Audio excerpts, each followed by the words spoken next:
ओम नमः परमहंसाय स्वादित चरण कमल चिन्मकरंदाय भक्तजनमानस निवासाय श्री रामचंद्राय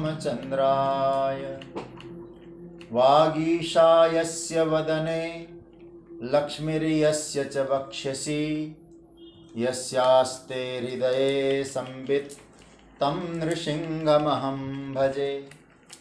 गुरुर्ब्रह्मा गुरुर्विष्णुर्गुरुर्देवो महेश्वरः गुरुस्साक्षात् परब्रह्म तस्मै श्री गुरवे नमः। भगवत चरण कमलानुरागी मेरे प्रिय स्वजन, आप सभी को मेरा प्रणाम, वंदन, अभिनंदन। जय श्री कृष्ण, राधे राधे, जय सिया राम। हम सब विज्ञान के माध्यम से भगवत चर्चा के द्वारा समय का सदुपयोग कर रहे हैं। श्रीमद् भगवद गीता पर जो भगवान की दिव्य वाणी है उस पर चिंतन करने का हमको परम सौभाग्य प्राप्त हो रहा है। ये भगवान की अहेतु की कृपा का परिणाम है। प्रभु कृपा से चौथे अध्याय की चर्चा चल रही है और जिसमें कल सद्गुरु के चरणों में जाकर प्रणिपात, परिप्रश्न और सेवा 3 समर्पित करेंगे तो गुरुदेव जो तत्वदर्शी और ज्ञानी होते हैं, शास्त्रज्ञ और ब्रह्मानुभूति करने वाले, वे हमें दिव्य वचनों के द्वारा हमें उपदेश करेंगे। अब उपदेश का परिणाम क्या होगा, भगवान 35वें श्लोक में उसकी चर्चा कर रहे हैं। यहाँ भगवान 35वें श्लोक में जो कल मैंने प्रारंभ किया था, प्रभु ने कहा कि इसको जानने के बाद फिर तुम मोह में नहीं जाओगे। और क्या होगा, जिसके द्वारा मोह निवृत्त होते ही उस ज्ञान के द्वारा संपूर्ण प्राणी मात्र को अपने में और मुझ में देख पाओगे। इसका हमने कुछ प्रारंभ में कुछ बातें रखी थी।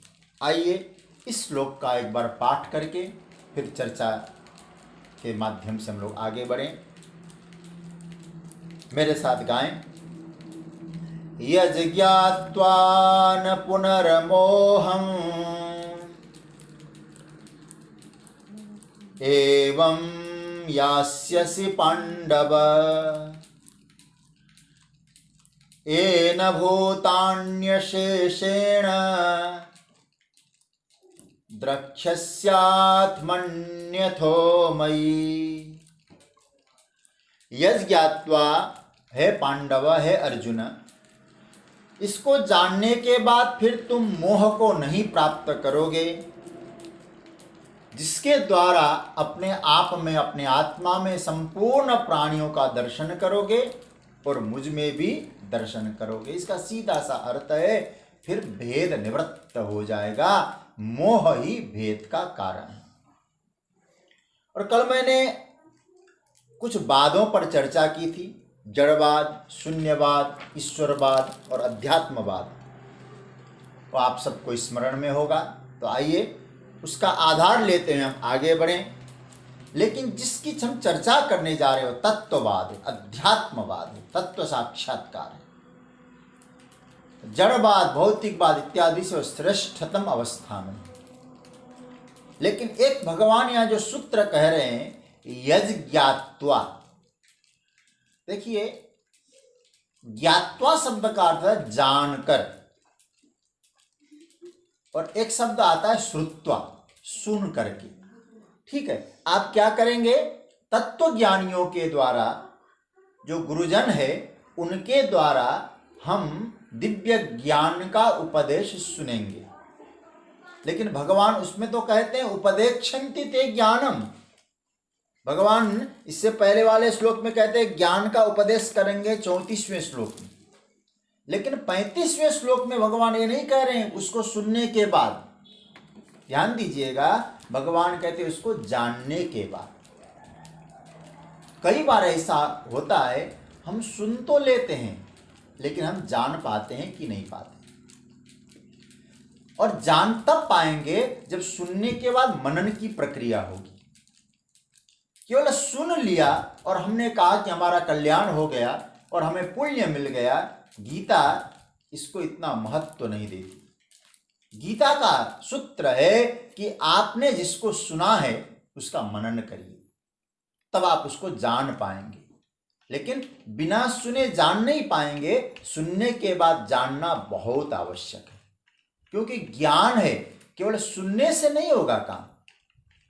अच्छा विचार करिए, आपने अर्थ के बारे में सुना कि आपको ऐसा कर व्यापार करने से इतना लाभ होगा, केवल क्या सुनने से लाभ हो जाएगा?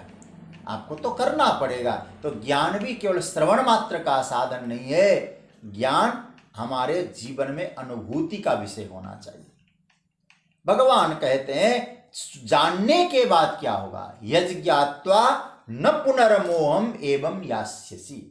हे अर्जुन, उसको जानने के बाद तुम मोह में नहीं जाओगे, मोहग्रस्त नहीं बनोगे। अब आप जरा देखिए, गीता का प्रारंभ ही मोह से हुआ था। अर्जुन को मोह हुआ इसलिए तो गीता का प्रारंभ हुआ। उसकी चर्चा मैं अभी करूंगा। तो यहां भगवान कहते फिर दोबारा नहीं आएगा मोह, पुनर्मोहम न यास्यसि। अज्ञान मोह को निर्माण करता है और ज्ञान मोह की निवृत्ति करता है। और ज्ञान का मतलब होता है यज्ञात्वा, उस जानने के बाद क्या होगा, यथार्थ दृष्टि आपको मिलेगी। याद रखिएगा, आपको यथार्थ दृष्टि ज्ञान ही दे सकता है, ज्ञान ही प्रदान करेगा यथार्थ दृष्टि। और दूसरी बात हम लोग चिंतन करें, मोह को यदि समझने की कोशिश करें, संसार के सारे जो दुख है वो सब मोहजन्य है। मोह के कारण ही दुख का प्रारंभ होता है। अब मोह क्या है? भगवान कहते फिर तुझे मोह नहीं होगा। मोह का एक लक्षण यह है जो बार बार आता है, आ रहा है। जहां हमको सुख लगा, इंद्रियों को सुख मिला, वो बार बार पाने की इच्छा, वो हमको दिखाई पड़े उसकी ओर आकर्षण की इच्छा, उसका नाम है मोह। मोह वैचित्य, इससे मोह शब्द बनता है, उल्टापन। जो है नहीं हमारे जीवन में, जो सुख दे नहीं सकता, मालूम है, फिर हम उससे सुख लेने का प्रयत्न करें, इसका नाम है मोह। हमें मालूम है ये वस्तु हमको सुख नहीं दे सकता कभी, लेकिन फिर भी हम उसमें सुख को खोजें, हम उधर आकर्षण बनते रहें, इसका नाम है मोह। देखिए, धृतराष्ट्र को हमारे चिंतकों ने कहा मोह है और मोह अंधा बनाता है। आप देखिए दुर्योधन कितना काम गड़बड़ करता है, नीति के मार्ग पे नहीं चलता, लेकिन धृतराष्ट्र उसी को चाहता है, उसी के लिए सब कुछ करना चाहता है, नीति को तिलांजलि देता है।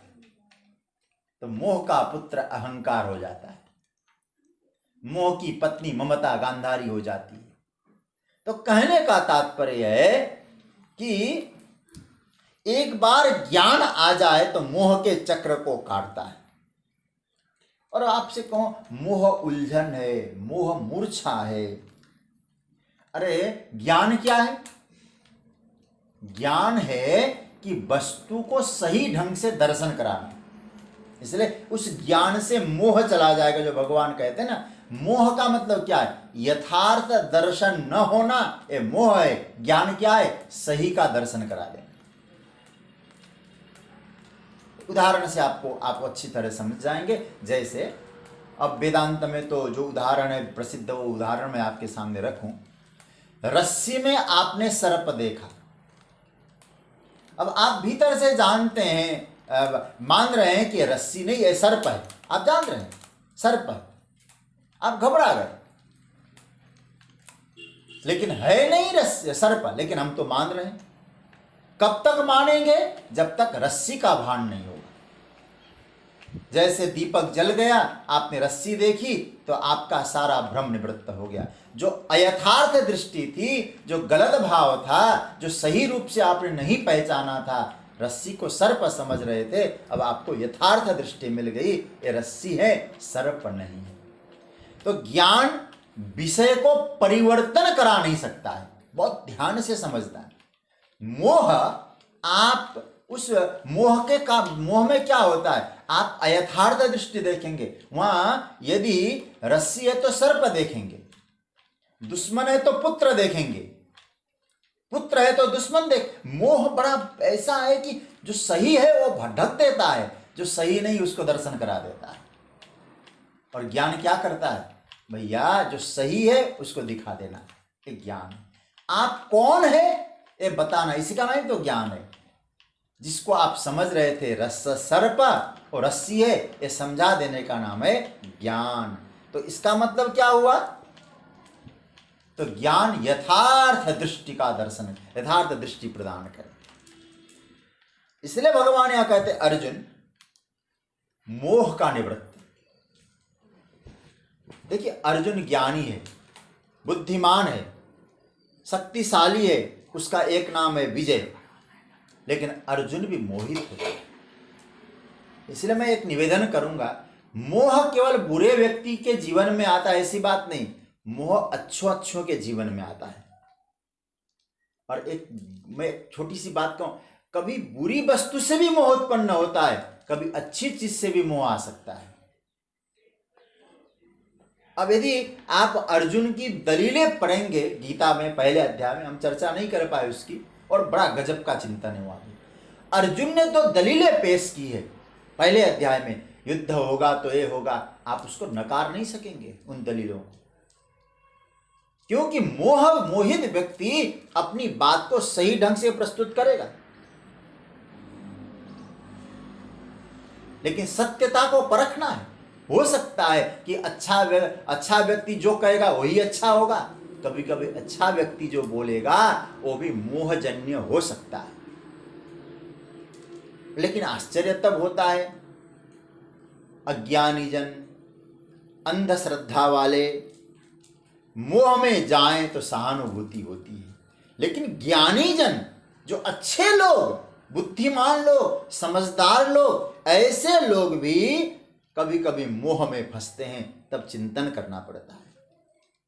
अच्छा एक बात आपको, थोड़ा ये मोह शब्द आया है तो थोड़ा हम गंभीरता में चले जाएं, चिंतन करें। अच्छा अर्जुन का मोह क्या होगा? और बाद में अर्जुन ने इस बात को स्वीकार किया है, मैं अभी उस विषय में ले जाऊंगा। अर्जुन जब युद्ध करने के लिए गया बहुत लालायित था, लेकिन अर्जुन क्या कहता है, मैं इन्हें कैसे मारूं? भगवान ने कहा क्यों नहीं मारेगा? बोले मेरे अपने हैं, अपनों को मारकर मैं राजा बन जाऊं तो मुझे आनंद नहीं आएगा। तो अपना पराया भाव ये मोह उत्पन्न करता है। मोह के कारण अपना और पराया भाव, तो मेरे ना होते तो मैं मारता। तो इसका मतलब यह हुआ अर्जुन उस मोह के कारण अपना कर्तव्य भूल रहा है। इसलिए तो भगवान क्या कहते हैं, हे अर्जुन कच्चित अज्ञान सम्मोह प्रनष्टस्ते। आप गीता का देखिए, भगवान की अंतिम वाणी है, उसके बाद भगवान बोले नहीं गीता में 72वां श्लोक क्या कहा प्रभु ने, कच्चित अज्ञान सम्मोह प्रनष्टस्ते। हे अर्जुन, हे धनंजय, तुम्हारा मोह चला गया ना? तो अर्जुन को कहना पड़ा, ठाकुर आप सुन लें 73वां श्लोक क्या कहता अर्जुन, महाराज नष्टो मोह स्मृति। 72वें श्लोक में जाके गोविंद ने प्रश्न किया है, मैंने जो ज्ञान उपदेश दिया अर्जुन, क्या 18वें अध्याय का, क्या तुम्हारा मोह नष्ट हो गया? तब अर्जुन को कहा, अर्जुन ने कहा हाँ सरकार, नष्टो मोह, मोह नष्ट हो। क्या मिला? स्मृतिर्लब्धा। स्मृति मतलब होश। अब मैं बेहोशी में था, अब होश में आया। लेकिन सरकार त्वत्प्रसादा, ये आपके प्रसाद से, आपकी कृपा से संभव हो पाया है। तो दूसरा, और स्थितोस्मिगत संदेह करिष्ये वचनम तव, मैं अब आपके ने जो बताया उस बात को मैं करूंगा। मैं अब क्या बताऊं आपको, मोह की चर्चा करूंगा तो गीता में तो मोह को क्या क्या नहीं कहा ठाकुर जी ने। भगवान ने दूसरे अध्याय में मोह को कीचड़ कहा है, कीचड़। 52वां श्लोक दूसरे अध्याय का, हे अर्जुन यदा ते मोह कलिलम बुद्धिर्व्यतितरिष्यति तदा गंतासि निर्वेदम श्रोतव्यस्य श्रुतस्य च। क्या ग्रंथ है गीता। हे अर्जुन, जब तुम जीवन में यदा ते मोह कलिलम, मोह के कीचड़ से निकल जाओगे, तुम्हारी बुद्धि मोह के कीचड़ से जब निकल जाएगी तब तुम्हारा कल्याण होगा। और कीचड़ क्या है, इसमें दलदल में फंसते जाते हैं, ऐसा कीचड़ होता है, निकलना बड़ा मुश्किल होता है। एक बार मोह के कीचड़ में फंस गए ना, जितने निकलने की कोशिश करते हैं उतने ही दबते जाते हैं। और फिर हम कहते हैं भैया कुछ हेल्प करो, सहायता करो, अपना आत्मबल खो जाता है व्यक्ति। एक कथा मैंने सुनी थी, एक हाथी एक बार पानी पीने के लिए सरोवर में, कहीं नदी में गया होगा, तालाब में गया होगा, और वहां जैसे ही पानी पीने लगा वहां कुछ दलदल था, कीचड़ था। तो उस दलदल में वो हाथी फंसता गया, विशाल शरीर हाथी का, और निकलने की कोशिश करता है, फिर धंसता है, पैर जमीन नीचे चले जाते हैं, असहाय हो गया। उसके बाद क्या हुआ, एक कुत्ता वहां से गुजर रहा था। उस गुजरते हुए कुत्ते को देखकर, गुजरते हुए कुत्ते को जैसे उसने देखा, हाथी क्या कहने लगा, हे कुत्ते जी, क्या मुझे इस दलदल से बाहर कर देंगे आप? तो कहते हैं कि एक बड़ा अच्छा कवि था, लेखक था, दार्शनिक था, जो पशुओं की भाषा को जानता था। उसने क्या लिखा, हाथी जैसा प्रतिष्ठित समझदार व्यक्ति भी जब स्वार्थ के दलदल में फंसता है और समाज में कुत्तों के सामने हाथ फैलाने लगता है। बुरा नहीं मानना, कभी कभी मोह हमको ऐसे में फंसा देता है, हम भिक्षुक बन जाते हैं, भिखारी बन जाते हैं, अपने आप को हीन समझने लगते हैं। इसलिए भगवान कहते हैं एक कीचड़ है। और महत्वपूर्ण बात, मोह में फंसा हुआ व्यक्ति अपने आप को सयाना ही समझता है। जब होश आता है तब मालूम पड़ता है मैं गलत था, पहले नहीं समझता। इसलिए जागना, जागृति, इसका नाम है ज्ञान। यदाते मोह कलिलम बुद्धिर्व्यतितरिष्यति, स्वप्न से जग अर्जुन, ये मोह स्वप्न जनित, ये दुख जनित है। होश में आ गया। और कभी कभी सबके जीवन में घटित होता है, गलती किसने नहीं की होगी। जब कभी कभी हमारे जीवन में कोई गलती होती है ना, तो गलती करते समय हम उस अपनी गलती को भी यथार्थ प्रस्तुत करने के लिए अनेक दलीलें पेश करते हैं। हम जो कर रहे हैं वो ठीक है, और बाद में मालूम पड़ता गलत हम थे, स्वीकार करना पड़ता है। तो मोह क्या चीज है, इस पर गीता ने बहुत दृष्टि, और मैं गीता ही क्या कहूं, रामचरितमानस ने भी, गोविंद का तो बहुत सुंदर सूत्र है, गोस्वामी जी का बड़ा सुंदर सूत्र है, मोह सकल व्याधि न कर मूला। मोह संपूर्ण व्याधियों का मूल है। सारे रोग इसी मोह से उत्पन्न होते हैं। जो उत्तरकांड में मानसिक रोगों की चर्चा जो गोस्वामी तुलसीदास जी ने की है, कभी आप उसको पढ़ना, उसका जड़ मोह बताया गोस्वामी जी ने। मोह हरता है तब सत्य पता चलता है। और सत्य को बताने वाला कौन है, बोले वो सद्गुरु।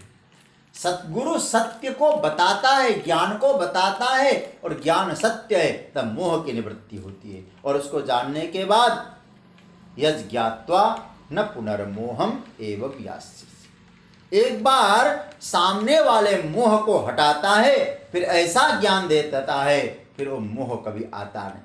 हमेशा इस रोग को सद्गुरु निकाल देता है। ऐसा वैक्सीन लगा देता है, फिर वो मोह रहता ही नहीं।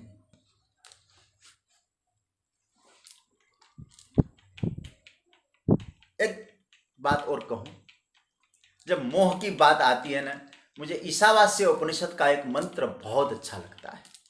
हालांकि प्राय सभी शास्त्र अच्छे, लेकिन ईशावास्य उपनिषद के कई मंत्र बहुत प्रिय है। लेकिन उसमें एक मंत्र, 7वां मंत्र, यस्मिन् सर्वाणि भूतानि आत्मैवाभूत विजानतः तत्र को मोह कह शोक एकत्वम अनुपश्यत। भगवान क्या कहेंगे? भगवान कहेंगे कि सब कुछ अपने में देखोगे, एक समझोगे, अलग अलग नहीं मानोगे। तो एक का दर्शन करना है तो क्या चाहिए? भगवान कहते तत्र को मोह, संपूर्ण प्राणियों को जब अपने में देखोगे ना तो मोह अपने आप चला जाएगा। ध्यान देना, मैं 2 बातें कहूं, मोह और शोक। 2 क्या, मैं 3 शब्द ले रहा हूं आपको। मोह, शोक और भय। भय भविष्य को लेकर होता है, मोह वर्तमान को लेकर होता है, और शोक बीते हुए चीज को लेकर होता है। और अधिकतर भय साथ में रहे या न रहे, मोह और शोक साथ में रहते हैं।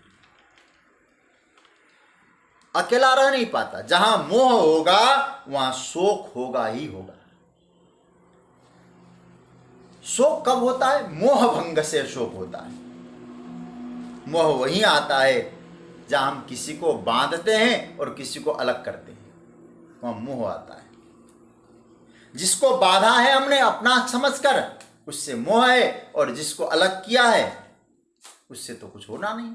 अब वो शोक देगा, कैसे देगा? जैसे आपकी मार्केट में कहीं दुकान है, वहां मार्केट में आग लग गई। आग लगने के बाद कभी कभी ऐसी स्थिति होती, क्या बताएं महाराज, बड़ी कृपा हो गई। क्या हुआ? चारों, महाराज हमारे यहाँ बस 2 दुकान और छोड़ के आग हमारे यहाँ दुकान में पहुंच सकती थी, लेकिन 2 दुकान से पहले आग बुझ गई, हमारा दुकान बच गया। वो खुशी हो गया, उसको शोक नहीं हुआ, क्योंकि उसका मोह रूपी जो दुकान है ना मेरा, वो सुरक्षित है। तो परिणाम क्या हुआ? परिणाम उसको शोक नहीं हुआ। और यदि सब जैसे होते तो अन्य दुकान जलने पर उसको शोक होता, लेकिन उसके साथ उसका संबंध नहीं। उसने अपने साथ उसे नहीं बांधा है। जिसको हमने बांधा है उससे मोह होता है। मोह जलता है तो शोक होता है, लेकिन मोह नहीं जला तो अन्य जलने पर शोक नहीं हुआ उसको। मेरा जलता है तब उसको शोक होता है। सीमा बांधते हैं तो मोह खड़ा हो जाता है। तो कहने का मतलब यह है, एक चीज मैं आपसे निवेदन करना चाहूंगा। कई बार लोग कहते हैं, ईशावास्य उपनिषद का ही मंत्र है, ईशावास्यम, संसार क्या है? भगवान ही संसार के कण कण में, परमात्मना आच्छादनीयम ईशावास्यम। भगवान कण कण में, सृष्टि के कण कण में परमात्मा है, भगवान ही सब जगह है। वास्यम शब्द का अर्थ होता है जैसे रसगुल्ले में रस रस भरा है, तो रसगुल्ला है, गुल्ला है, लेकिन उसमें रस भरा है। तो ऐसे परमात्मा जगत में इस तरह से है। अब भगवान जगत के कण कण में है, तो संपूर्ण सृष्टि किसकी है? भगवान की। तो हमें दुख क्यों होता है फिर? जब जगत परमात्मा का है तो जगत क्यों दुख देता है? आप गंभीरता से सोचिए, जगत दुख नहीं देता है, जगत कभी दुख नहीं देता। लेकिन हमने उस जगत में क्या सोचा? मेरी सृष्टि है कि परमात्मा की? ये पहले समझ लेना। क्योंकि एक मैंने सीमा बांध दी है, एक वाल लगा दिया है, और उस वाल, उस सीमा के भीतर जो कुछ है वो मेरा है। और किसकी सृष्टि है? मेरी सृष्टि है, मेरे बाप की सृष्टि है, मेरे बाबा की सृष्टि है। और सीमा के बाहर जो कुछ है वो किसकी है? बोले भगवान की है। अब आप गंभीरता से सोचिए, उस सीमा के बाहर जो कुछ होता है आपको उससे दुख नहीं हुआ, मोह नहीं था ना, क्योंकि मेरा तो है नहीं। दूसरे का जले या खत्म हो जाए क्या फर्क पड़ता है, लेकिन उस सीमा के भीतर मेरे में कुछ होता है, हमें दुख होता है। तो दुख किसने दिया? मोह ने दिया। क्यों दिया? क्योंकि आपने अपना माना।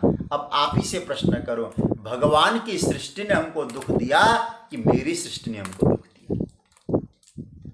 तो मेरी सृष्टि ही मुझे दुख दे रही है, परमात्मा की सृष्टि हमको दुख नहीं दे रही है। जगत तो भगवान का है, ये केवल बोलना नहीं, यथार्थ समझना, इसी का नाम है ज्ञान। और ऐसा जब ज्ञान हो जाएगा फिर मोह निवृत्त हो जाएगा। क्योंकि अभी हमको नहीं बोध है, हम तो ये समझते हैं मेरा है उसका है। तो तब तमाशा देखिए, जहां मेरा है वहां मोह होगा, मोह टूटे तो शोक हो जाएगा। और हमारा मोह न बिगड़ जाए इसका भविष्य का भय भी रहेगा। तो कहने का तात्पर्य है, भगवान कहते हैं इस मोह को निवृत्त करो। भगवान ने कहा उसको निवृत्त होते ही यह पुनर्मोहम नहीं आस्यसि, फिर मोह को नहीं प्राप्त होगा, उसका परिणाम अशेषेण। देखिए भगवान कहते हैं संपूर्ण जो प्राणी है वो कहां दिखाई देगा? स्वयं में। द्रक्ष्यसि, देखेगा। ध्यान से सुनिएगा यार। येन भूतानि अशेषेण द्रक्ष्यसि, संपूर्ण प्राणी मात्र को तुम अपने में देखोगे। तो अपने में देखोगे तो आत्मैवाभूत विजानत, अपना ही है, आपको उससे मोह नहीं होगा, घृणा नहीं होगी। आगे ईशावासी उपनिषद का मंत्र है ना, यस्तु सर्वाणि भूतानि आत्मन्नेवानुपश्यति सर्वभूतेषु चात्मानं ततो न विजुगुप्सते। तो कहने का मतलब यह है, जब हम अपने में देखेंगे तो आपको उससे द्वेष नहीं होगा, घृणा नहीं होगी, क्योंकि सब अपना है। ये मोह को निवृत्त करना है। क्योंकि प्राणी मात्र को अपने से अलग देखोगे, दूसरे को अलग समझोगे, तो आप समझना मोह उत्पन्न होगा। येन भूतानि अशेषेण, संपूर्ण प्राणी मात्र को स्वयं में देखो, मतलब वो अलग नहीं है तुमसे, तुम अपना ही तो स्वरूप है सब। अच्छा, ये संपूर्ण प्राणी मुझ में है, फिर भगवान को देखो। ध्यान से सुनिएगा, फिर भगवान को देखो। और भगवान क्या कहते? मई, मुझ में भी देखोगे। फिर जब संपूर्ण प्राणियों को अपने में देखना चालू करोगे तो मुझ में भी देखोगे, तो परिणाम ये निकलेगा, मुझ में और तुझ में कोई भेद ही नहीं। येन भूतान्यशेषेण द्रक्ष्यस्यात्मन्यथो मयि। अब एक बात बताऊं, सुनी हुई बात का तो प्रूफ करना पड़ता है, देखी हुई बात तो आपको मोह ज्ञान हो जाएगा। इसलिए यहाँ दर्शन वाली बात मैं बार बार कहता हूँ, ज्ञान का मतलब है दर्शन, अनुभव। आप स्वयं में देखो। आपने देख लिया, कल मैंने कहा था ना, हम कहते हैं आँखन की लेखी, आँखन की देखी, तो आपने अपनी आंखों से शेष रहितम अशेषेण, ब्रह्म और स्वयं में कुछ शेष नहीं है, कुछ बचे ही नहीं, हम दोनों तो एक है। ये अभेद संबंध स्थापित कब होगा? जब आप स्वयं में स्वयं को व्यापक समझोगे और अपने आप को संकीर्ण न मान के संपूर्ण प्राणियों को स्वयं में और परमात्मा में देखोगे। कब देख पाएंगे? जब हमारे जीवन का मोह गुरुजी की कृपा से ज्ञान के द्वारा निवृत्त होगा। यज्ञात्वा न पुनर्मोहम एवं यास्यसि, उसको जानने के बाद, मैं कहूँ सुनने के बाद नहीं, उसको जानने के बाद फिर मोह की प्राप्ति नहीं होगी। ये न उस ज्ञान के द्वारा, ये न भूतानि अशेषेण आत्मनि, संपूर्ण प्राणी मात्र को अपने में देखोगे और अथो मयि, फिर मुझ में भी देखोगे। इसका मतलब है परम तत्व परमात्मा वही हमारा स्वरूप है, वही हम है। तो इसका अर्थ यही होता है कि मोह निवृत्त जब तक नहीं होगा, भगवान हमसे अलग है, विलग है, ये भाव आएगा। अपनत्व का भाव लाना है, मोह की निवृत्ति करनी होती है। मोह की निवृत्ति होगी ज्ञान से, ज्ञान मिलेगा गुरुजी से, और गुरुजी के पास जाकर हम लोग प्रणिपात करें, से प्रश्न करें और सेवा करें। गुरुदेव ऐसा ज्ञान देंगे, मोह चला जाएगा, मोह चला जाएगा। संपूर्ण प्राणी मात्र को अपने में देखेंगे, मोह नहीं होगा, घृणा नहीं होगी, और उसके बाद फिर परमात्मा और हमारा एक अभेद संबंध स्थापित हो जाएगा। ये इसका तात्पर्य है। अच्छा, अब एक महत्वपूर्ण प्रश्न उठे। बोले क्या?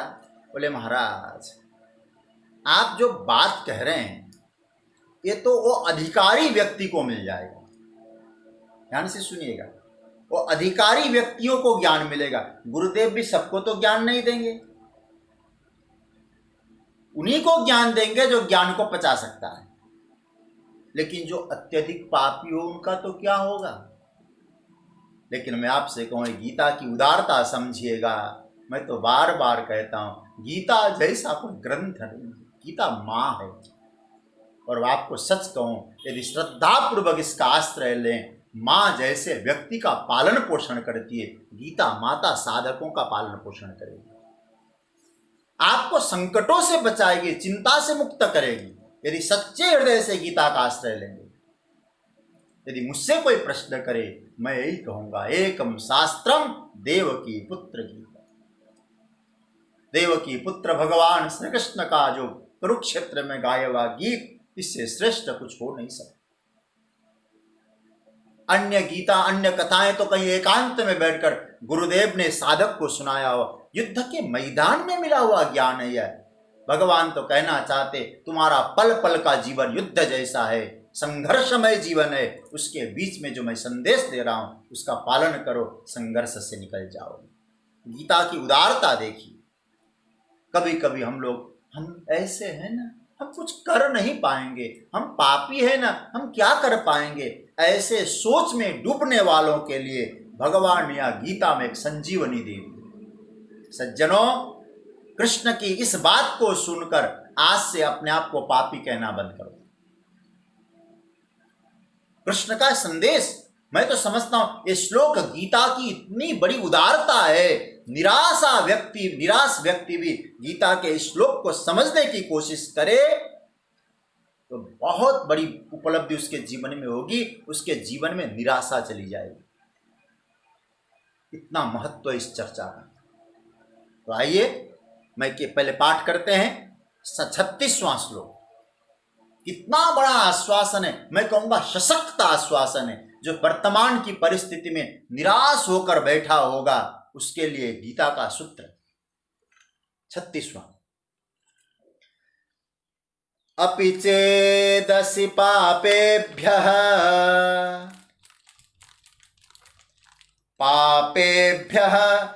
अपि चेदसि पापेभ्यः सर्वेभ्यः पापकृत्तमः सर्वं ज्ञानप्लवेनैव वृजिनं संतरिष्यसि। अब आइए इस श्लोक में प्रवेश करें। चेत सर्वेभ्य पापेभ्य अपि पापकृत्तम असि ज्ञानप्लवेन एव सर्वं वृजिनं संतरिष्यसि। इसका अन्वय है, इसका अर्थ क्या है? चेत यदि, चेत मतलब यदि, इफ, इस ज्ञान को पाने के बाद भी इस ज्ञान की ओर तू बढ़ गया और पा लिया तुमने इस ज्ञान को, पाने के बाद क्या हुआ?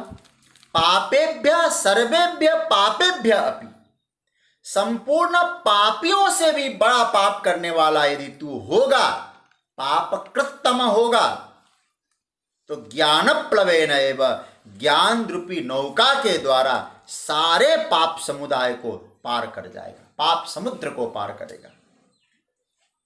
ज्ञान के नौका में तो बैठ जा, पाप समुद्र से पार हो जाएगा, तेरे सारे पाप खत्म हो जाएंगे। कैसा पाप? देखिए, पापकृत्तमः, संस्कृत का थोड़ा बहुत आपको नॉलेज तो होगा, आप समझ जाएंगे। देखिए, पापकृत एक शब्द आता है हमारे यहाँ, जिसको पाप करने वाला कहेंगे उसको पापकृत कहेंगे। उससे दूसरे नंबर का पापकृतरः, दो पापियों में बड़ा पापी होगा उसको कहेंगे पापकृतरः, लेकिन कई सारे पापियों में सबसे बड़ा पापी होगा उसका नाम होगा पापकृततमः, सुपरलेटिव डिग्री वाली बात। पापकृत, पापकृतरः, पापकृततमः, गुड, बेटर, बेस्ट। तो यहां भगवान कहते हैं तो पापकृततमः, संपूर्ण पापियों में भी पापी क्यों न हो, लेकिन ज्ञान की नौका में बैठ जा तो पार हो जाएगा, सारे पाप खत्म हो जाएंगे। अब आपको थोड़ा चिंतन करना पड़ेगा, ठाकुर जी इतना बड़ा आश्वासन दे रहे हैं, पहले तो हम ये समझ लें पाप है क्या। हमने पाप की परिभाषा अपने हिसाब से कुछ धर्मशास्त्रों के अनुसार बना के रखी। बोले क्या, झूठ बोलना पाप है, व्यभिचार करना पाप है, अत्याचार करना पाप है, भ्रष्टाचार करना पाप है, ये पाप। लेकिन गोविंद क्या कहते हैं, पाप का अर्थ है अंधकार, अंधेरा। और अंधेरा भी कैसा, सघन अंधेरा, अंधेरा है, दिखाई न पड़े जा। रास्ते पर हम जा रहे हैं, यदि अंधेरा हो चोट लगती है, यदि उजाला होता तो चोट क्यों लगती। जीवन की यात्रा में कभी कभी अज्ञान का अंधेरा होता है, मोह का अंधेरा होता है, तब पाप की ठोकरें लगती है। जानबूझकर हम पाप कम करते हैं, लेकिन कभी कभी ये अंधकार के कारण पाप की ठोकरें हमको लग रही है। अंधकार मोह है, अंधकार अज्ञान है। इसलिए अब एक बात क्या विचार करना है, अब अंधेरे को हटाना है, मोह को हटाना है। कैसे हटेगा मोह? अब आपको बताऊं, मोह स्थायी तो होता नहीं, आया है तो जाएगा, जा सकता है। आप प्रयास करें, ये मोह मेहमान है, आप ज्ञान स्वरूप है, आपने मान लिया, उसका नाम है मोह। जन्म लेते समय तो मोह नहीं था आपको किसी के प्रति। इसका मतलब है कि बाहर से आया है, अस्थाई है, वो कभी भी हक नहीं जमा सकता आपके यहां। कैसे? अंधकार है, अब अंधकार को हटाने के लिए आपको क्या डंडा लेके आना पड़ेगा, अंधकार तो हट जा, क्योंकि अंधकार का कोई अस्तित्व ही नहीं है। अंधकार का मतलब क्या है, मोह का मतलब क्या है, मोह का मतलब है अज्ञान का मतलब क्या है। याद रखिएगा, अज्ञान का मतलब ज्ञान का अभाव, अज्ञान नहीं है। परिभाषा आप समझ लेना, ज्ञान का अभाव ये अज्ञान नहीं है। अप्रगट ज्ञान, इसी का नाम है अज्ञान। ज्ञान है लेकिन प्रकट नहीं हो पाया, हम उसको अज्ञान समझ गए। अंधकार है क्या? प्रकाश का अभाव अंधकार नहीं है, प्रकाश न होना ये अंधकार नहीं है, अप्रकट प्रकाश ये अंधकार का लक्षण। अच्छा, सैकड़ों वर्ष का अंधकार, आप एक दिया जला दो, अंधकार कहेगा इतने वर्षों से मैं यहां रह रहा हूं, मुझे ऐसे हटा नहीं सकते तुम। नहीं, ज्ञान का प्रकाश आते ही अपने आप अंधकार चला जाएगा। तो कहने का मतलब यह है कि दिया जलाना है, ज्ञान है दीपक। अभी हमको कल, संभवतः कल ही, हमारे प्रदीप आगाल जी, उन्होंने प्रश्न किया था ज्ञान दीपक के बारे में। रामचरितमानस में लिखा है ना, गोस्वामी जी ने, ज्ञान दीपक है भक्ति मणि। तो ज्ञान दीपक है, तो दीपक को जलाना है, और दीपक जलाने का परिणाम ये हुआ अंधकार अपने आप हट जाएगा। इसलिए अंधकार का अस्तित्व नहीं है, ज्ञान प्रकट करें। अंधकार पाप है, अंधकार अज्ञान है, वो अंधकार मोह है। ये मोह आपको पाप में प्रवृत्त करा रहा है, क्योंकि अंधेरे में आप पहचान नहीं कर पा रहे हैं है क्या, और ज्ञान में आते ही तो पहचान जाएंगे आप। तो ज्ञान का तात्पर्य ये है, आपको बोध करा दे, मार्ग बता दे। इसलिए उस ज्ञान के दीपक को जलाना है, अंधकार अपने आप चला जाएगा। पापकृतम, पापकृतम इसलिए भगवान ने कहा है सैकड़ों वर्ष का पाप, सैकड़ों वर्ष का अंधकार एक दीपक से जैसे जाता है, आप भी ज्ञान का दीपक जला लो। क्योंकि अर्जुन की दृष्टि में पाप क्या था? अर्जुन कह रहा था मारूंगा तो पाप हो जाएगा, मारूंगा तो पाप होगा, यही तो कह रहा था अर्जुन। इनको मार के मैं तो पापी हो जाऊंगा। इसलिए पहले अध्याय के 45वें श्लोक में क्या कहता है? अहो बत महत पापम कर्तुम व्यवसिता वयम यद राज्य सुखलोभेन हंतुम स्योजनम उद्यता। महाराज इतना बड़ा पाप मैं करने जा रहा हूं। लेकिन भगवान की दृष्टि पाप की परिभाषा कहती ही नहीं है। किसी को मारना मरना पाप नहीं है कृष्ण की दृष्टि में। भगवान श्री कृष्ण कहना चाहते पाप क्या है अर्जुन तेरे लिए? इस समय पाप तेरे लिए सबसे है कि कर्तव्य से विमुख हो जाना। पाप की एक विशिष्ट परिभाषा दी है भगवान ने यहां। अर्जुन, जो कर्तव्य से जो दूर हो रहा है, ये तुम्हारे लिए सबसे बड़ा पाप है। मैं एक बार कहीं पूज्यपाद श्रीधाम वृंदावन में जब ठाकुर जी की कृपा से मैं कथा में था, तो मैं कहाँ का प्रसंग चल रहा था मुझे याद नहीं है। परम पूज्य महाराज श्री स्वामी अखंडानंद सरस्वती जी महाराज का पावन संदेश सुनने को मिला था। और कुछ क्षण के लिए मुझे जो कुछ बातें दिमाग में आई, सुना, वो बात मुझे याद है, तो मुझे याद आ रहा है। वो कह रहे थे कर्तव्य से विमुखता ही पाप है। उन्होंने बहुत अच्छा उदाहरण दिया। तुम भगवान का नाम नहीं लोगे तो पापी नहीं कहलाओगे। ये पाप का लक्षण नहीं। प्रभु का नाम नहीं लोगे तो तुम कल से पापी बन जाओगे। भगवान ऐसे पाप की परिभाषा नहीं देंगे। माला नहीं जपोगे तो पापी हो जाओगे। भगवान भले ही आप लोग कहेंगे अपने बच्चे को नाम नहीं लेगा तो पापी हो जाएगा, स्नान नहीं करोगे तो पापी हो जाओगे, भगवान ये भी नहीं कहेंगे। पाप का लक्षण क्या है? तो पूज्य महाराज श्री कहते हैं भगवान का नाम न लेना पाप नहीं है, स्नान नहीं करना पाप नहीं है। पाप का मतलब है जो तुमने कर्तव्य को स्वीकार किया है उसको त्यागना पाप है। तो उन्होंने उदाहरण दिया, जैसे आपने अग्नि की साक्षी में पति और पत्नी का संबंध स्वीकार किया है, अब आप अपनी पत्नी को अहंकार के कारण त्याग दो, ये आपका पाप है। अब आजकल की भाषा में कहेंगे तो गड़बड़ है, डाइवोर्स वाली बात हमारे यहाँ परंपरा है नहीं। तो महाराज श्री कहते अग्नि की साक्षी में ब्राह्मण होकर तुमने गायत्री की मंत्र की दीक्षा ली है, उस गायत्री न जपना तुम्हारे लिए पाप है, क्योंकि तुमने अग्नि की साक्षी में अपने कर्तव्य के रूप में स्वीकार किया है। तो भगवान राम भी कहते हैं ना, हम जब मैंने सुग्रीव की मित्रता अग्नि की साक्षी में पावक साखी देहि करी जोड़ी प्रीति दृढ़ाई, अग्नि को साक्षी मानकर मैंने स्वीकार किया, ये मेरे लिए कर्तव्य है, इनके लिए प्राण देना। तो कर्तव्य से विमुख हो जाना भगवान कहते पाप है। अर्जुन तो कर्तव्य से विमुख हो रहा था, इसलिए तुम्हारा पाप, इसी का नाम है मोह। और अर्जुन तो ज्ञान के नौका पे बैठ जा, प्लव मतलब नौका, सर्वम ज्ञान प्लवे नैव, ज्ञान की नौका में बैठ। देखिए ब्रिजिनम संतरिष्यसि, ज्ञान की नौका में बैठते आप पाप के समुद्र को पार कर जाओगे। अब कुछ भाव को हम समझने की कोशिश करें। पाप और कई दृष्टि से देखें, पाप क्या है? जीवन में हमारे जीवन से भगवत स्पर्श दूर हो जाए, ये भी पाप। अब भगवत स्पर्श को समझना थोड़ा सा, वो अशुभ है। भगवत स्पर्श दूर होना है अशुभ है, ये अशुभ ही पाप है।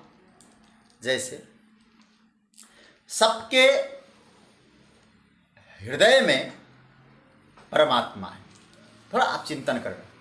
भगवान भी कहते ईश्वर सर्वभूतानां हृदय अर्जुन तिष्ठति, संपूर्ण प्राणी मात्र के हृदय में मैं हूं। और भीतर का जो राम, भीतर जो बैठा है राम, वो राम जब चला जाता है, इस शरीर क्या होता है? अशुभ होता है, अपवित्र होता है। 5 मिनट पहले जिस शरीर को आलिंगन लिया था, 5 मिनट के बाद उसको स्पर्श करने के बाद स्नान करना पड़ता है। क्या हो गया? इतनी बड़ी घटना कैसे हो गई? क्योंकि राम का वियोग हुआ उस शरीर से, राम चला गया। तो भगवान का जाना, राम का जाना अथवा कृष्ण का जाना इस शरीर से, उसका नाम है अशुभ। और ऐसे मन से राम चला जाए, शरीर से राम चला जाए, शरीर अशुभ, छुलोगे स्नान करना पड़ेगा।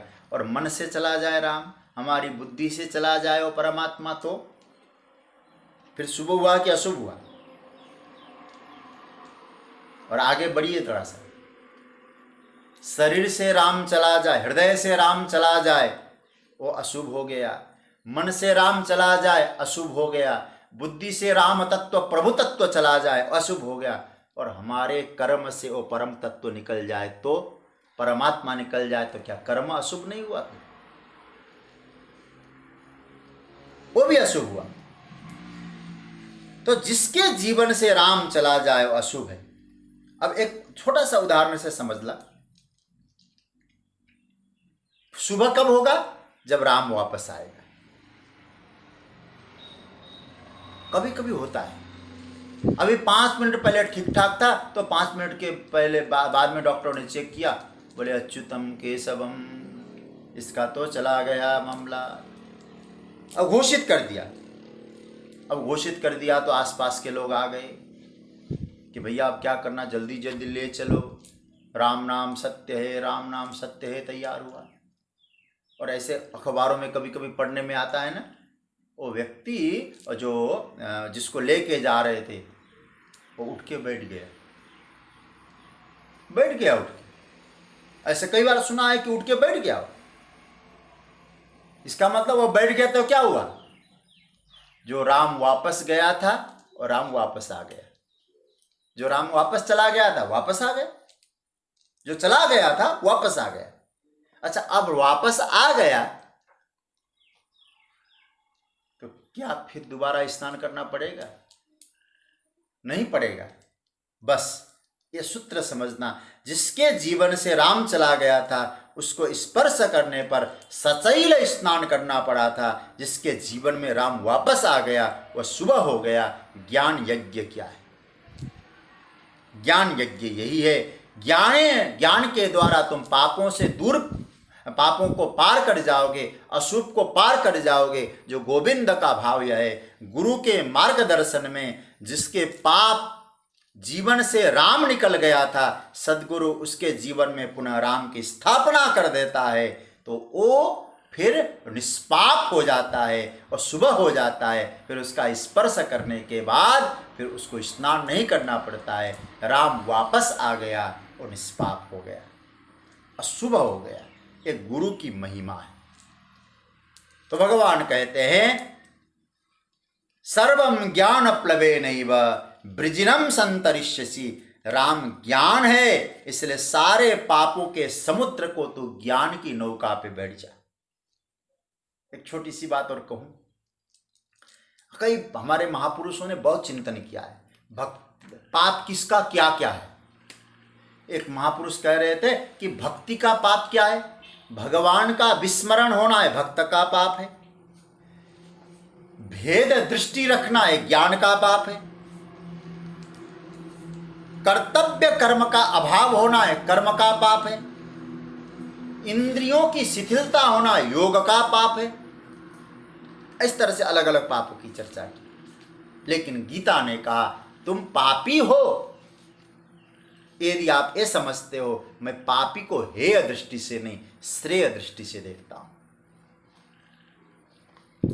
पापी के बारे में तो बता दिया कि परमात्मा निकल जाओ पाप, परम तत्व निकल जाए पाप, कर्म में शिथिलता आ जाए पाप, कर्तव्य कर्म से भाग जाओ पाप। पाप को लक्षण बता दिया, लेकिन ध्यान देना गीता ने यहां तक केवल पूर्ण विराम नहीं दिया। गीता ने जिसको पापी बताया वो पाप से मुक्ति का भी उपाय बताया। समाज में क्या कहा जाता है? जो पापी होता है ना उसको लोग हेय दृष्टि से देखते हैं, बोले भैया इसने बहुत गुनाह किया है। एक बार कोई व्यक्ति ने बहुत बड़ा गुनाह किया होगा और जेल से आया होगा जमानत लेकर, आप उसको किस दृष्टि से देखोगे? लेकिन भगवान कहते कि तुमने जो पाप किया अज्ञान अवस्था में हुआ है, अब आओ ज्ञान लो, क्योंकि तुम पापी बन थे, अब मैं आगे कहूंगा पापी मत बनो। भगवान कहेंगे नहीं किसी को तुम पापी थे, पापी हो नहीं कहेंगे, तुम पापी थे।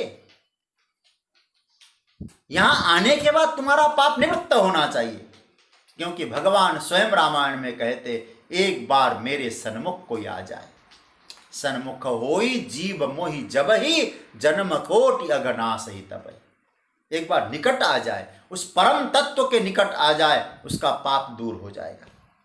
इसलिए कारागार का कैदी जैसे लोगों के दृष्टि में हेय है, गोविंद कहते हे अभी श्रेय को पा सकता है। पापी भी उस परम तत्व का अनुभव कर सकता है जैसे पुण्यात्मा कर सकता है।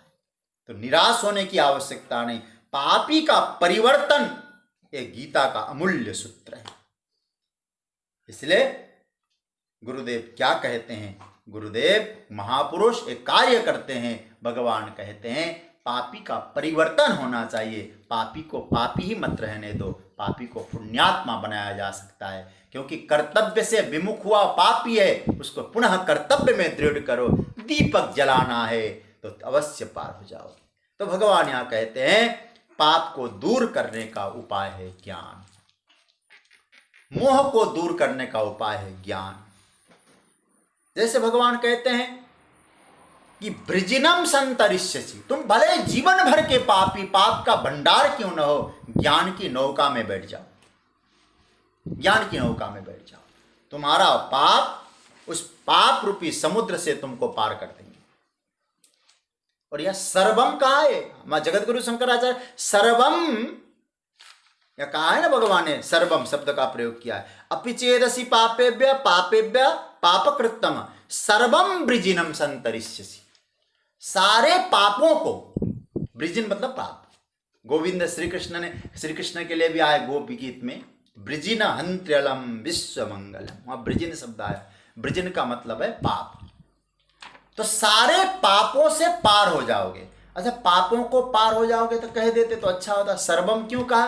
तो जगत गुरु कहते, शंकराचार्य भगवान कहते हैं यहाँ सर्वम शब्द का प्रयोग इसीलिए किया है। सर्वम ब्रिजिनम, पाप तो तुम दूर, पाप तो दूर हो ही जाएगा, लेकिन सर्वम शब्द से कह दिया तुम पाप से तर जाओगे, पुण्य से भी तर जाओगे, क्योंकि पाप बांधता है तो पुण्य भी बांधता है। पाप और पुण्य से जाना है, क्योंकि पाप है लोहे की जंजीर, पुण्य है सोने की जंजीर, बांधते दोनों है। और बुरा मत मानना, पुण्य भी जब कर्तृत्व और भोक्तृत्व का के द्वारा, अभिमान के द्वारा पुण्य करोगे, वो भी पाप बन जाएगा।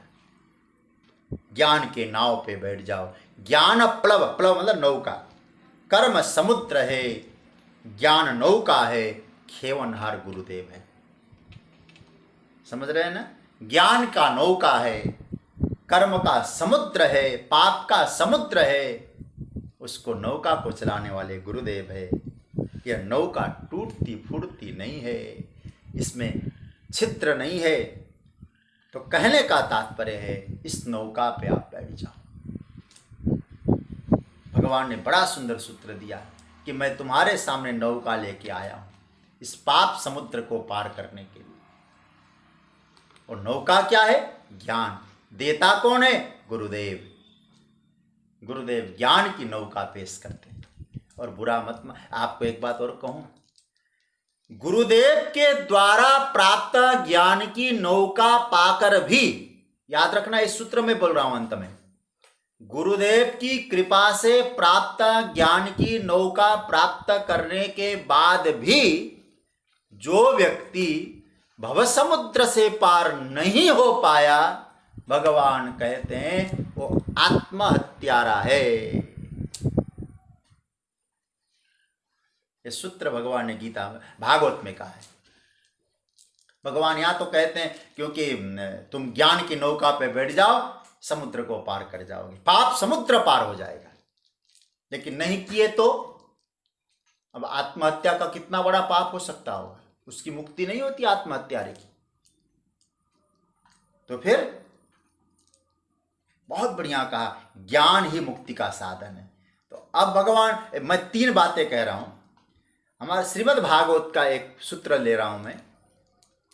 भगवान उद्धव जी से कहते हैं कि नृदेह माध्यम सुलभम सुदुर्लभम प्लवम सुकल्पम गुरु कर्णधारम मयानुकूले न नभस्वते ऋतम पुमान भवाब्दिम न तरेत स आत्महा।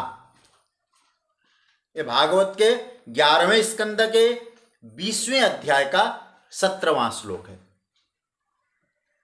मैं कुछ संग्रह करके नोट बना के लाता हूं कभी कभी। तो इसका मतलब यह हुआ कि भगवान कह रहे हैं कि मनुष्य शरीर पा करके गुरुदेव उस नौका के खेवनहार है, यदि फिर भी तुम भव समुद्र पार नहीं कर पाए तो आत्महत्यारे बनोगे। तो करना है। और इसी बात को विवेक चूड़ामणि ने भी कहा है, और विवेक चूड़ामणि का ये 4था श्लोक है। लब्ध्वा कथंचित नरजन्म दुर्लभम तत्रापि पुंस्तम श्रुतिपार दर्शनम यस्वात्म मुक्तो नयते तमूढ़धि सयात्महा स्वम विनिहंत्य सदग्रह। जगत गुरु शंकराचार्य कहते हैं, इस नरजन्म प्राप्त करके यदि तुम भवसागर पार नहीं कर पाओगे, अपने स्वरूप का बोध नहीं कर पाओगे, ज्ञान की नौका पाने के बाद भी, तो तुम कौन हो? आत्महत्यारे। अब मैं एक और बात कहूं, गोस्वामी तुलसीदास जी भी यही बात कह रहे। रामचरितमानस के उत्तरकांड का 44वां दोहा है। जो न तरई भव सागर ही नर समाज असपाय, सो कृत निंदक मंदमती आत्माहन गति जाई, आत्माहन गति जाय। भगवान कह रहे हैं कि हे अर्जुन, तू चिंता न कर, तू पापी है, पापकृत्तर है, पापकृतम है। तो सबसे बड़ा पापी क्यों न हो, तो भी ज्ञान की नौका ऐसी है, उस ज्ञान की नौका में बैठ जाओ तो तुम्हारे जीवन के पाप समुद्र तुम अपने आप उस ज्ञान की नौका से पार कर जाओगे। और फिर उस पार कर जाओगे तो हम तो भगवान से भी तो यही कहते, कन्हैया ले चल पल्ली पार, उस पार ले चल, क्योंकि पाप का समुद्र है। तो पाप के समुद्र से हम सबको पार जाना है, और पार ले जाने का क्या क्या साधन है? नाव है। नाव कौन सा है? ज्ञान की नौका है। और कौन चलाता है? गुरुदेव चलाते हैं। गुरुदेव पर श्रद्धा रखो, ज्ञान की नौका जो गुरुदेव ने बताया है उसके अनुसार चलो, पाप समुद्र अपने आप पार हो जाओगे। तो इसके बाद फिर भगवान आगे 37वां श्लोक का 37वें श्लोक की चर्चा करेंगे। बहुत सुंदर श्लोक है। एक छोटी सी बात कह के मैं चर्चा को विराम दूं। इस श्लोक में भगवान ने कहा, समुद्र को पार कर जाओगे ज्ञान के द्वारा, ज्ञान नौका के द्वारा। लेकिन याद रखना, समुद्र तो रह जाएगा। क्या समुद्र नाश हो सकता है क्या हमारे यहाँ? क्योंकि आपने कहा ना कि समुद्र को पार कर जाएगा, और समुद्र का दृष्टांत भगवान ने देकर एक कहा कि बचे हुए जो पाप है उनका क्या होगा। बचा हुआ पाप का मतलब, बचा हुआ पाप का तात्पर्य क्या हुआ? भगवान यहाँ एक कहना चाहते हैं कि जैसे कि समुद्र तो रह गया, उस समुद्र को पार करने का तरीका भगवान ने कह दिया, लेकिन वो पाप का समुद्र रह जाएगा। तो पाप का समुद्र नाश हो सकता है क्या? तब भगवान आगे के श्लोक में कहेंगे। मैं चाहूंगा इस श्लोक का हम लोग उच्चारण मात्र करेंगे, और पाप का समुद्र भी जल सकता है। इतनी बड़ी बात इस श्लोक में कही। पहले श्लोक में ज्ञान को क्या कहा? नौका। दूसरे श्लोक में ज्ञान को अग्नि कहा है, क्योंकि नौका से पार हो जाओगे और अग्नि से जलाया जाता है। इसलिए यहां ज्ञान को नौका नहीं कहा, ज्ञान को अग्नि कहा है। अब बचे हुए पाप से पार पाना ही नहीं, बचा हुआ पाप को निवृत्त करना है। बचा हुआ पाप कौन सा है? हमारे कर्म संस्कार। कर्म संस्कार का मतलब प्रारब्ध संचित क्रियमाण। प्रारब्ध भोग सकते हैं, क्रियमाण को सुधार सकते हैं, संचित का क्या करोगे? तो संचित को भस्म करना होगा, तभी आप आगे पढ़ पाओगे। तो संचित भस्म करने का तरीका है। इस श्लोक का केवल उच्चारण करके मैं चर्चा को विराम दूंगा। देखिए, इसमें संचित को निवृत्त करने वाली बात आई। भगवान कहते हैं, पाठ करते हैं, आइए हम सब मिलकर। इसकी बहुत प्यारा श्लोक है, चर्चा कल करेंगे। यथैधान से समिद्धोग्नि भस्मसात् कुरुतेर्जुन ज्ञानाग्नि सर्वकर्माणि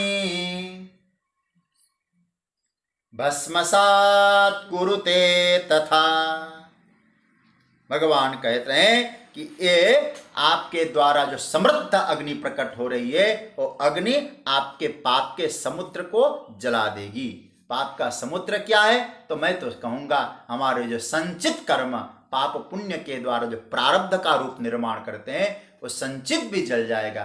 कैसे जलेगा उसकी चर्चा हम लोग कल के प्रसंग में करेंगे। आज की चर्चा को विराम। कृष्णाय वासुदेवाय हरे परमात्मा।